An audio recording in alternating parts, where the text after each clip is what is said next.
Welcome to another REMAC meeting. We'll go through attendance on the phone and then we'll get down to business. So if you're on the phone, please just unmute yourself, say you're here, and then mute yourself again so we can get everybody that's in attendance. Dr. Lynch. Dr. Seth. Here. Dr. Ellie. Dr. Vargo. Dr. Kaluri. Dr. Peterson. Dr. Krozek. Dr. Lum. Dr. Singer. Dr. Stevenson. Dr. Falk.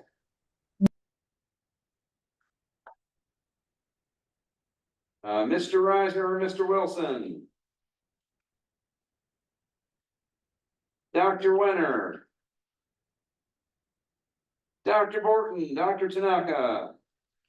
Here. Thank you. Dr. Cosgrove.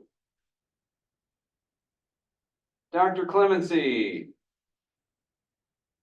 Dr. Bart. Dr. Martin. Dr. Mangione. Here. Thank you. Dr. McNamara can sign in a second. Dr. Kenyon. Dr. Killian. Dr. Visser. Kenyon's here, sorry. That's okay, thanks, Mark.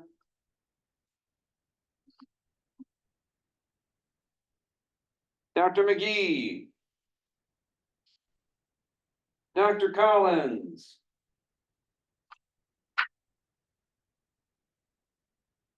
Collins are not here. Okay. All right, thank you. More. So. Hey, it's Aaron Farney. I'm here online. Oh, I'm sorry, where's your name? Didn't I read it? Oh, you already signed in. Thanks, Aaron. Sorry. Your email took care of it. All right, so the previous meetings minutes were sent out with the email. We'll go ahead and get started with reviewing and approving the minutes or any corrections anybody would like to make.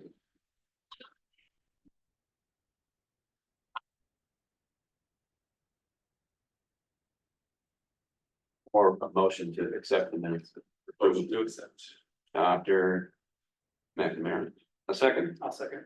Thank you. Any opposition? There's so many people in here and on the phone.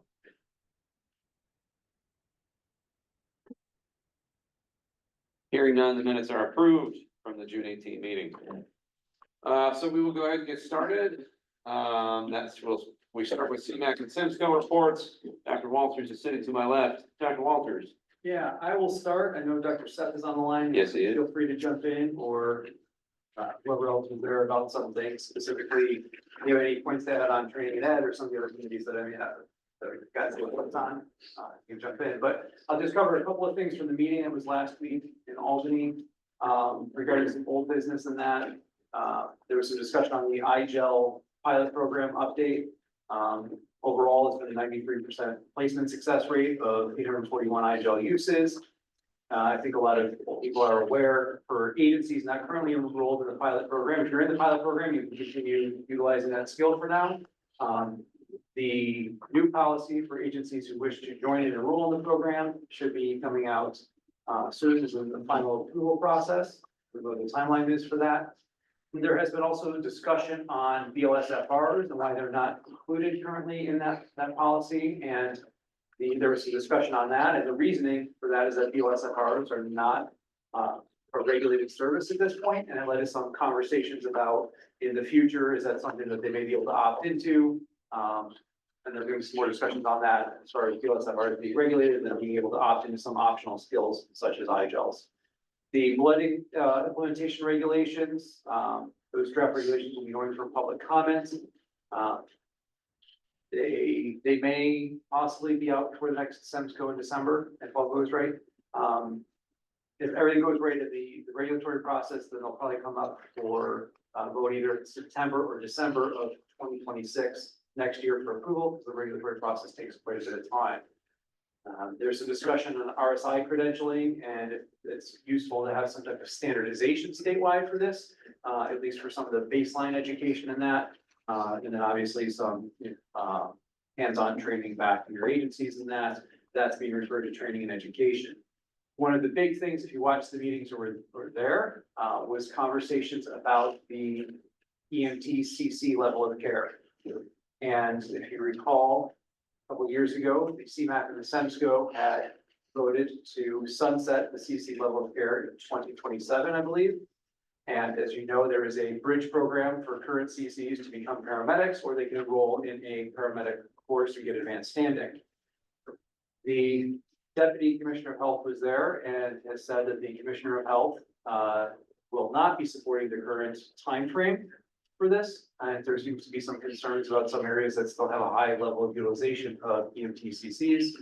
And although there was nothing decided at this meeting, there's going to be some more data pulled and looking at this in the December meeting to try to find a way to see what the appropriate next steps are. That said, it led to a whole lot of conversations. I think we've seen in our area, and I'll speak to the southern tier that I represent on this committee.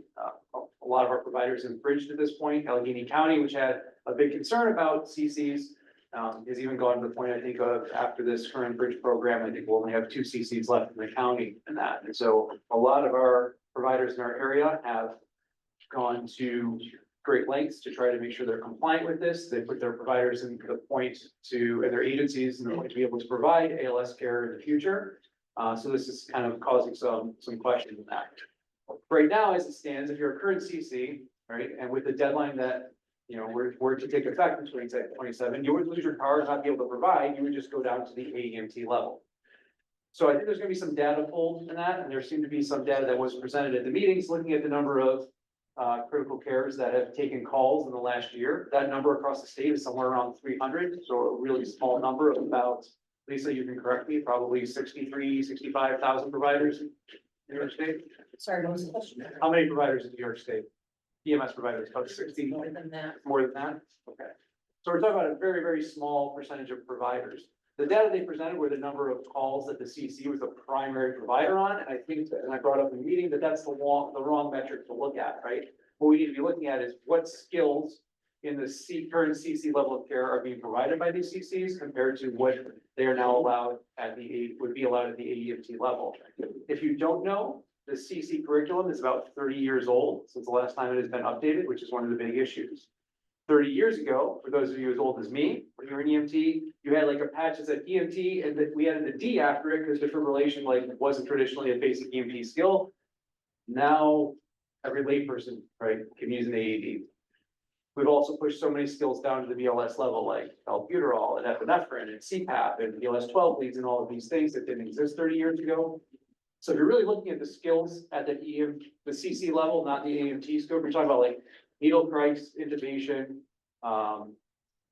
cardioversion, pacing, and controlled substances. That's it. Everything else can be done at the EMT level, AEMT level, or with some of these other BLS type skills now that you can opt into. So I think that those things, talk about like cardioversion, pacing, and that's a small percentage or a very low frequency skill, even for paramedics. I don't think we're going to find around the state that a lot of CCs are doing this, doing those skills. So I bring this up just as a conversation point so that people are aware of what's going on. I think that we wait to see what happens at the SEMSCO meeting in December before doing anything. But I bring it up because I think as a region, we should then be looking at, is this something as a region we want to continue, depending on what happens, what that time frame is going forward? Is that something as a region we want to support, or do we get to the point of as a region where we want to start limiting the number or limiting the practice of CCs in the area? And I think that that's a real conversation to have because of that. So I know there are some in certain areas. I would implore everybody, if you have a lot of CCs in your region or in your agency, start looking at not how many calls they're running, but how many times are they actually using a skill of the CC level of care that's not in the AMT scope. And I think that then we can come back and have a conversation at future meetings. So that's just kind of a discussion point and a synopsis of what was discussed there. There were some conversations about balanced crystalloids in that, right? So lactated ringers, for example, That's gonna be, probably coming up with some protocol changes next year, the collaborative updates, so just something that was discussed. I know we've been talking about our interfacility transport, protocols and working through updating those.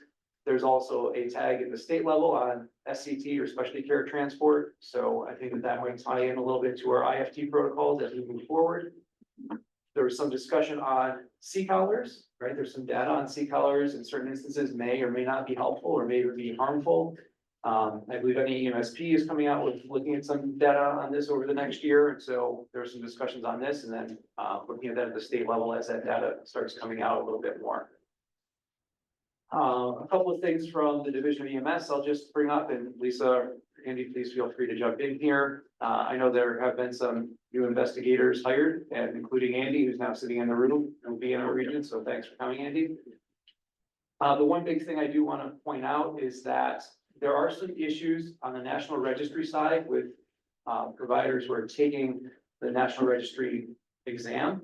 And because of the technical data from the technical issues from the National Registry, some information, there's some delays, thinking about 48 weeks for the state to get results of that testing and leading to delays in them being certified.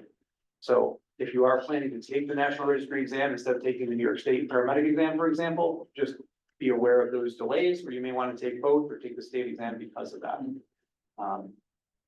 There was, that the Part 800 regulations changes for equipment, those have been circulated, discussed for several years, and those finally have been posted for public comment, and then those were approved at the meeting. If you haven't seen those, take a look at those. And I think that those are the big highlights, but I will turn it over to Dr. Seth or Todd or Mickey or anyone else if there's any other items that I missed. Yeah, I think the only thing that I would just sort of highlight about the CC conversation is that Niagara County was identified as one of the areas where sort of a higher number of CCs are existing and practicing. I think that what they posted said that Niagara County had like the third highest number of CCs on calls and the second highest number where the CCs were the primary provider. So it's not just like an issue that's somewhere else in the state. That's actually one that really does affect us here. So to Brian's point, definitely kind of look at your agencies and how you're utilizing them. What was not clear from that data either are those calls where it was a volunteer first response, ALS response agency, and then there was also another paramedic they're transporting. There was a lot of questions about the data, so I would ask everybody to go, if your agency or your region is using a lot of CCs, like Dr. Seth said, really deep dive into the data so we can have some better discussions in the future. Anyone else have anything else that I missed, or any questions or comments on any of those items from the CMAC and the SEMSCO? Stunned silence. Brian, this is Todd. There was some handouts distributed about the Office of Mental Health and their rollout of their crisis stabilization units. They did provide some draft guidance on what their plan is, and more specifically related to EMS, some inclusion and exclusion guidelines for pre-hospital providers. So I think that information is worth sharing with WREMAC, and I will have Alicia send it out to the listserv. Great, thanks, Todd. I think that's it. Thank you. So for a chairman's report, we're not going to talk about bylaws today because they give me a headache. I'm going to bring that back up at our next meeting, and we will figure out our plan forward for those. We will resend them out before the agenda for the next meeting, so everyone can take a look. Anybody that wants to participate in hammering those out to a draft worthy of representation, will be welcome to do that. The big piece of business to discuss that I have to mention is the regional MCI that took place on August 22nd with the bus crash on the thruway out by Pembroke. A number of agencies from, the Western region, almost like a ton of them, a number of, our pre-hospital physicians, our aeromedical partners, including, I believe, LifeNet was also there, took place and rapidly descended on that scene. By the time the physicians got there, or at least by the time the bulk of the physicians got there, a lot of the work was done because everybody that was on scene first did exactly what they should have. While there are lessons that can be learned, the outcomes have been really good. I'll actually leave it to Beth Moses to deliver her report. There's a letter in the agenda that talks about that. But from where, from my perspective, I was engaged that day otherwise, but I'm super proud of everybody that participated, everybody that helped, everybody that went to a hospital to start receiving patients. All of our hospital partners in the region that made availabilities known to the region, so that way we could effectively distribute and manage these patients in a timely fashion. This is the kind of thing that we train for, that we hope never happens. And yet there it was. And so my thanks to everybody and every agency that committed resources or offered resources or participated in that in any way. So I will move forward to the Trauma Advisory Committee. So Beth.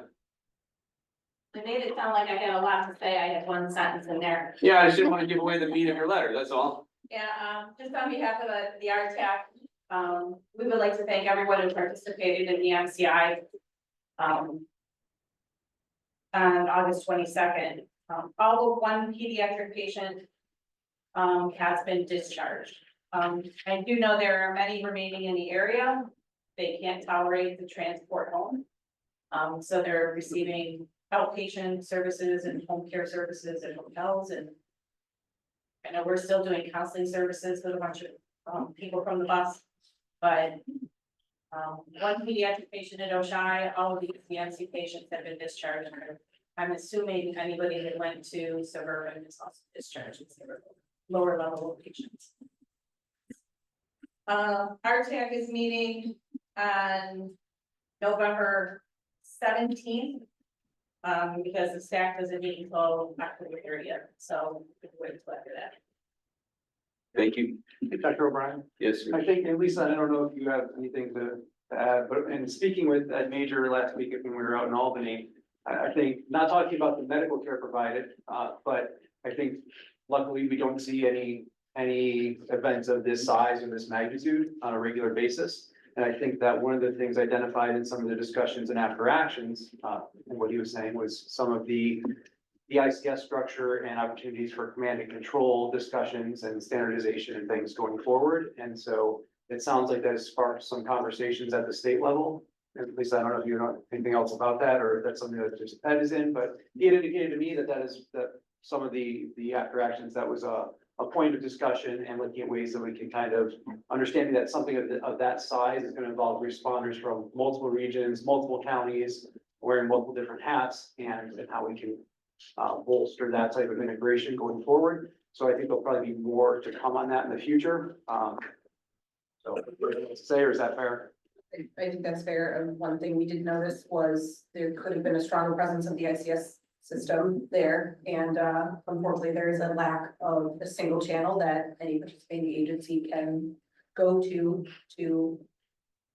participate in an event like this. So I think that's something that one can look at our level and hopefully work on in the future. So as those discussions, go further down the line, we'll bring that information back here. That's all I had. Program agency reports. STEMS, Alicia. Hi, everyone. My report was included in Karen's email earlier today. So feel free to take a look at that. Just a few things to highlight. We did hold a Amish related CME with Shadow Fowler from Mercy Flight. That was well attended by people from the entire Western region. So thank you to everyone who did attend that. I did include in the report some information about the iGel and the process. Dr. Walters kind of already hit on it, but it's in my report if you want to take a look at that. I'm sure Todd will have more to say when it gets to him, but we've been actively participating in the IFT committee, and we're looking forward to having something to bring to the group. Upcoming, we're having a BFAST training.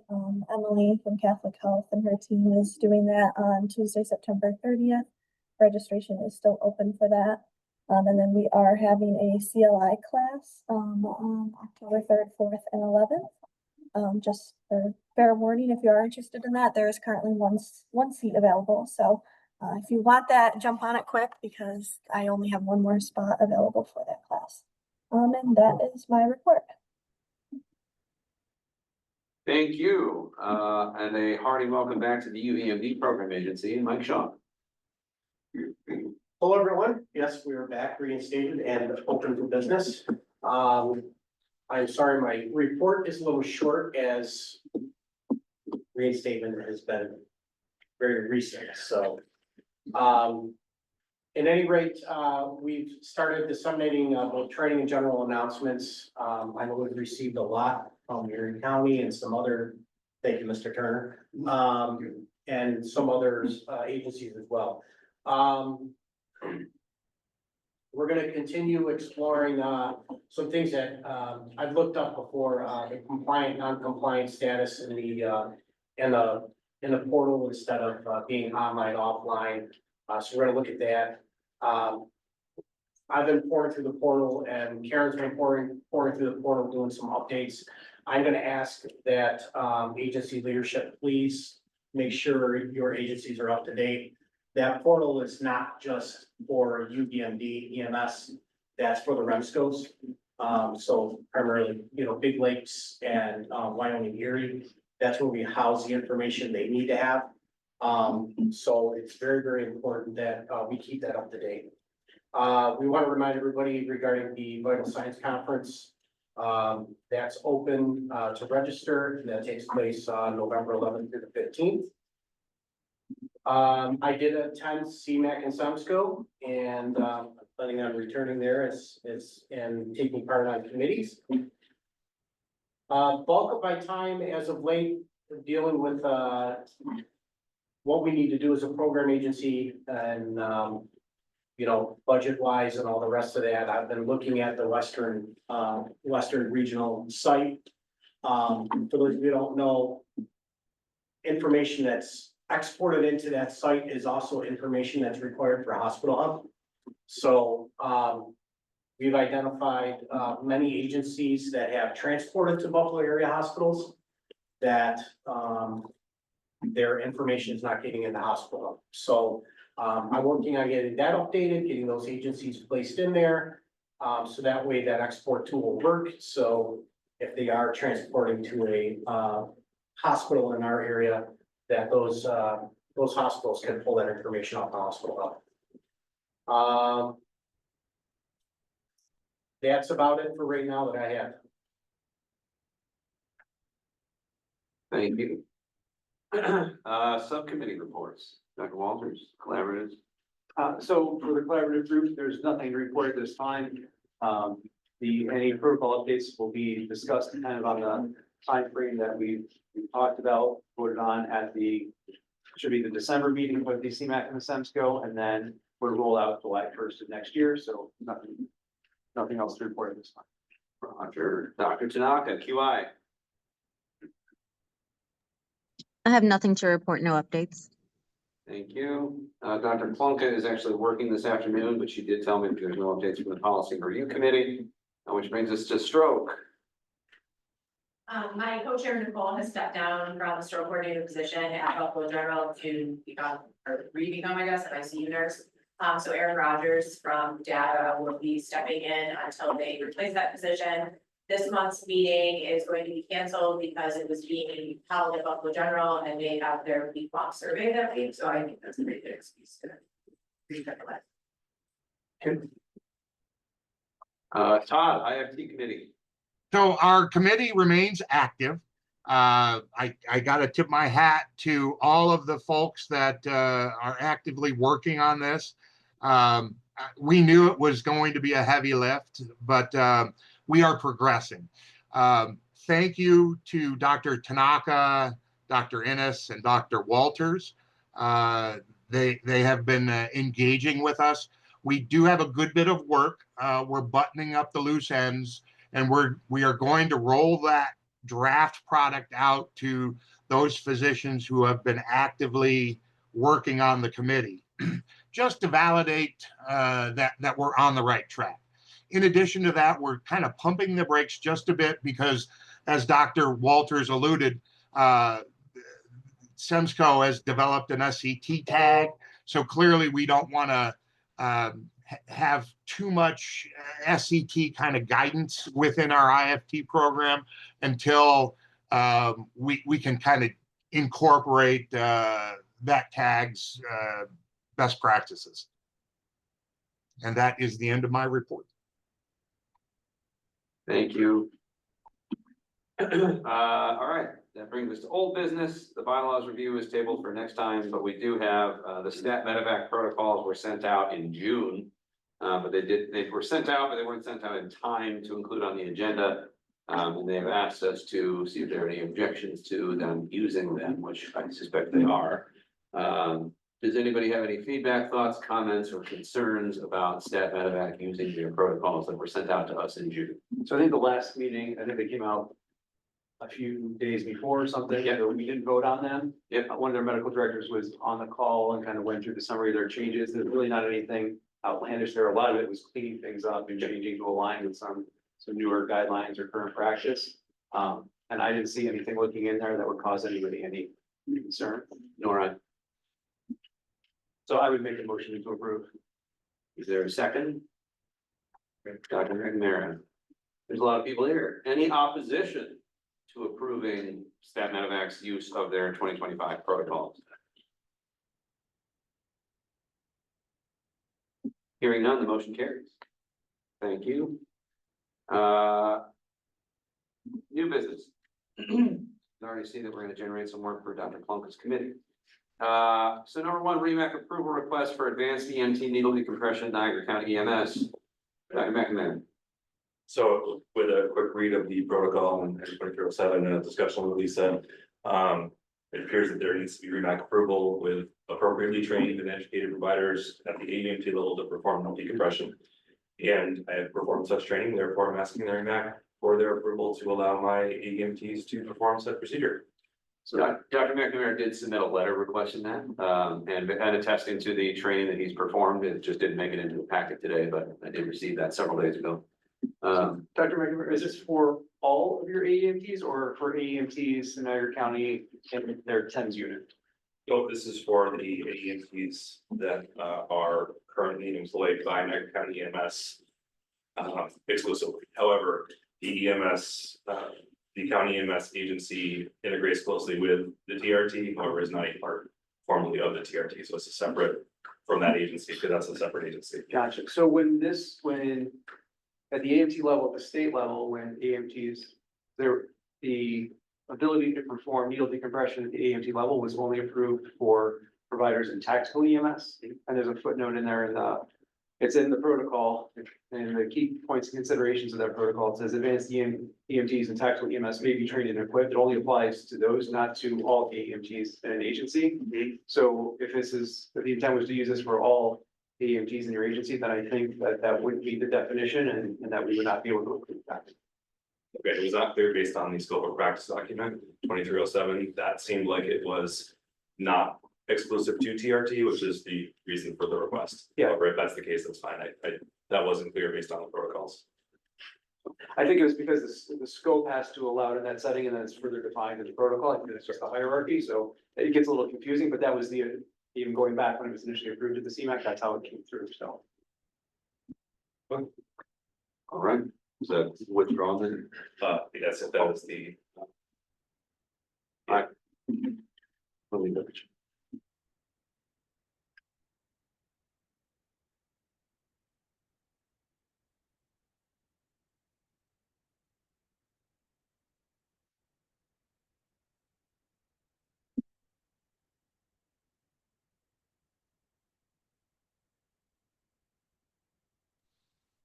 Yeah. Although there is a little bit of ambiguity between the two documents, it does. Okay, remember I did it in, we talked about it. Sorry, so that's what's on. Number two, discussion on revising on-scene licensed healthcare provider healthcare professionals policy 2004-2. Dr. Mary. Sorry, lots of work. Yeah, that's right. After a discussion with, Brian Bronner and, Brian Walters, we did have a question regarding the licensed healthcare professional policy, specifically as it relates to on-scene physicians that meet the criteria for the REMAC as medical direction providers. So it seems to be that the on-scene healthcare professionals policy specifically is talking about any licensed healthcare professional who becomes on a scene and what their role is, what the requirements are for them to administer orders and guide care while on scene, including verification of credentials, agreement to accompany the crew to the hospital if required, stuff like that. That does not specifically define as a subset a provider who is either an EMS physician or a physician who fulfills the criteria to be an online medical direction physician within the region. And so my ask would be to further in that policy define that as a subset of an unseen licensed healthcare professional, and ask that basically if someone is on scene, they can act as on-scene medical control. And basically as a subset of just any doctor, specifically as an on-scene REMAC medical direction physician. Okay, that makes sense to me. Do you have any proposal for how we help EMS providers verify that that one is a REMAC recognized online base station provider? I mean, I know a long time ago, there were like cards issued and I mean, that's an option, sure, right? Any thoughts from anyone or general discussion about the proposal? So on the topic of general discussion, I'd love to say this is one conversation, and there was an easy answer, but we've never asked this large of a body if there was an obvious answer. Yeah, sure. I think there are a couple of issues. One is EMS physicians like Dr. McNamara are pretty well known throughout the community. The identification we need is that's Dr. McNamara, right? The issues for physicians that are going to try to act in that capacity or are not known and how they're identified. It's not just an ID card, but it's also being able to identify them as the scene. Just giving one piece of feedback as an example from the MCI, and everything did go well, but there were a lot of physicians in plain clothes and a lot of EMS providers going, I think I got the order from the doctor. It was this guy wearing a green hat. Right. So having some form of identification for everybody else is involved, who are not regular EMS providers, maybe first responders, other things would be required. Some type of standard would be appropriate. If physicians are going to respond to the scene, what's that asset look like? Is it a reliable, repeatable asset? What equipment are they bringing with them? What care can they provide beyond what we're doing? How are we documenting the work being performed by the physician, that order being given by the physician, and in the spirit of reporting medical control calls? How do we bundle all of that up into a single package? And what I would suggest, at least in terms of a broad view, is not to incorporate it into the on-scene licensed healthcare professional policy. Let that be for all non-EMS, non-medical control physicians. Let's have one that is a medical control physician on scene or on-scene medical control policy that clearly differentiates. It's a whole different animal. This isn't the doctor who walks up to the mall and says, I'm a doctor, where you're trying to differentiate doctor of medicine, doctor of literature, doctor of what. Right, having to manage those things. So I would suggest separating them, having a common standard for recording from an operational perspective. How do we as EMS obtain the asset? So through what dispatch center, through what dispatch protocol, how does the physician decide when to respond or when they're available or how to handle it? What's the expectation around equipment and procedures that they can perform or bring to the scene? How do we identify that person? How do we record the information or the orders being offered to the EMS crew prior to transport if the physician is not accompanying the patient? And how do we report the whole thing again in that spirit of, a recorded medical control call as a defense for all of us, and liability protection for everybody involved? How do we obtain that well short of body cam footage or something of that sort of extreme nature? I know I just had more problems and not answers, but that's the substance of the conversation. I appreciate it. I figure let's get the issues out now rather than draft a policy and then find more issues. Any other thoughts or discussion? My intent is to refer this to the policy review committee and encourage them to take those suggestions and then come back to us with some thoughts or a draft. But any other thoughts that you'd like me to relay to them before they get started?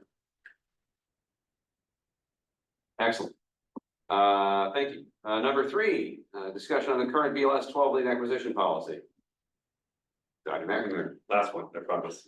So this kind of came up as a question for multiple people. So the current BLS 12-lead policy and the current collaborative protocols obviously allow for BLS providers to perform 12 leads, transmit them for interpretation in patients with presumed ACS based on no chest pain or other animal equivalent symptoms. The one question regarding the policy came up of with procedurally, if someone complains of chest pain, the policy says, okay, go ahead and put them on 12 lead, get the 12 lead, send it. The next question is, to repeat it, it's based on clinical status changes. So are they having more pain? Is there a new symptom? Whatever. The gray zone is, what do you do between those 2 points?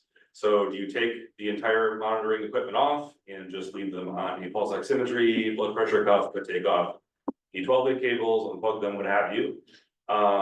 Or, you know, is the other question, because a lot of the current manufacturers have STE and STG capability to monitor for changes, do you leave that on, understanding that the provider would not be monitoring the rhythm, doing any type of interpretation, but allowing the monitor to evaluate for STE as they changes, generating an EKG if there is a change, and then that would be transmitted to someone for interpretation.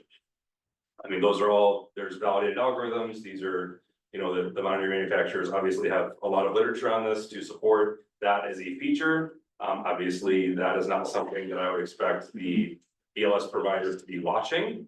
So it's kind of running in the background, but that's the question, if that is an option to use. Because that obviously was not around when the policy was generated. That was not around when the collaboratives were implemented. So that is my question, if we think that is something that needs to be, obviously, pulled up the chain to see next time scope. Obviously, that's reasonable as well, but that came up as a question. Thoughts? Dr. McNamara, Brian Clemency. Yes. I do not think we are obliged to unhook the monitor immediately after acquiring a 12 lead. And so I think leaving the monitor on and doing what Dr. McNamara has described is well within the standard of care.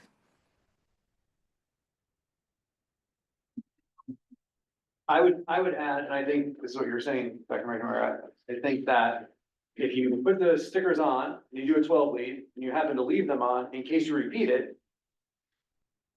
I mean, I don't think there's anything that prevents you from doing that. I think we just need to be careful that, which you said, they are not, it's not their scope of practice to do cardiac monitoring. They are not expected to review or interpret or, quite frankly, act upon any of that, other than if they saw some alert or something and weren't sure, they repeated the 12 lead and transmitted it. I think we just have to be careful that we're not saying that they are providing cardiac monitoring and that they are clear that they are not doing cardiac monitoring in that instance. I think those would be the 2 take-home points, and that this doesn't get into some, you know, BLS creep of, oh, I put them on a cardiac monitor and monitor them to the hospital. No, you didn't, because you're not trained to do that.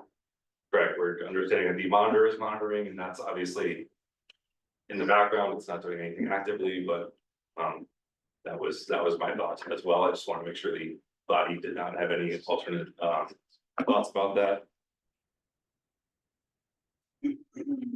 No, it seems like a sound practice to me. I think, you know, to make sure we have our I's dotted and our T's crossed, you know, we'll have to revise the policy to reflect that. I will refer that also more urgently perhaps to the policy review committee and ask that they have a draft soon that we can circulate and potentially vote on at the next meeting. Because I do agree that's well within the standard of care, and I just don't see a way that that's not in the best interest of patients, and also in keeping with the spirit of the state's initial approval of, you know, BLS providers acquiring and transmitting 12 lead EKGs. Any other thoughts on that matter? All right, so referred to the policy review committee. Next is approvals and notifications of intent. A couple medical director changes, Upper Mountain Fire, Dr. Franco to Dr. Gorman. Orchard Park Fire District EMS, Dr. Cosgrove to myself. Pad notification of intent, Utility Partners of America, Lockheed Martin Vehicle Outfitters, and First Presbyterian Church of Leroy. Epinephrine syringe notification for Stockton Volunteer Fire Company and Doyle Hose. CPAP approval for Bemis Point. Ipratropium approval for Doyle Hose. And moxifloxacin approval for West Seneca Fire 5, Seneca Hose. I would entertain a motion to approve them en masse. Motion. Second. Any opposition?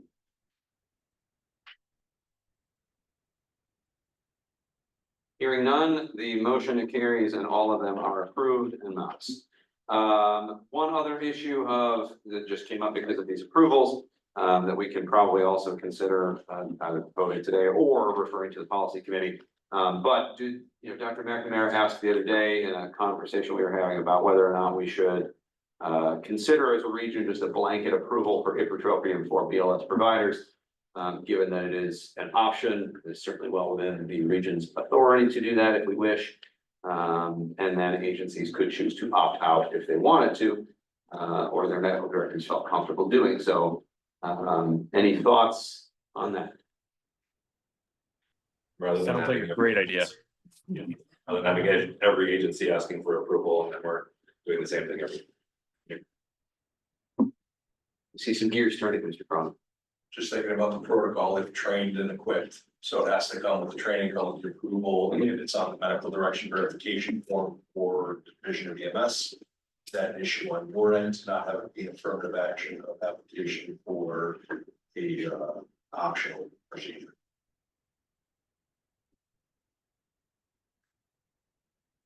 I didn't hear that, I'm sorry. She'll have to get back. Oh, that's fair. That's fair. Unless you proactively approve an optional procedure, I think the application has to come with evidence, the training, all that stuff.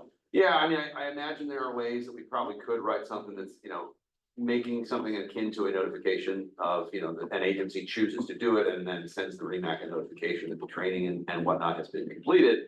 But I don't know that today is the day to try to figure out how to do that. So I agree, it's a good idea. We'll defer that to the next meeting. Hopefully by then, our friends at the state will be able to try to figure that out. We can also draft some language for how we may imagine that being able to be done, and then we can merge the two together and see if there's a path forward. Is that reasonable? I think we're looking at. There's two different things, right? There's agencies that are already approved for albuterol, and then there's the ones that are now applying for it, which should. In theory, apply for albuterol and ipratropium at the same time, right? So I think we need to look at those kind of a little bit separately too, perhaps. Yeah. Agreed. All right, table for the next meeting. Any other new business before the REMAC?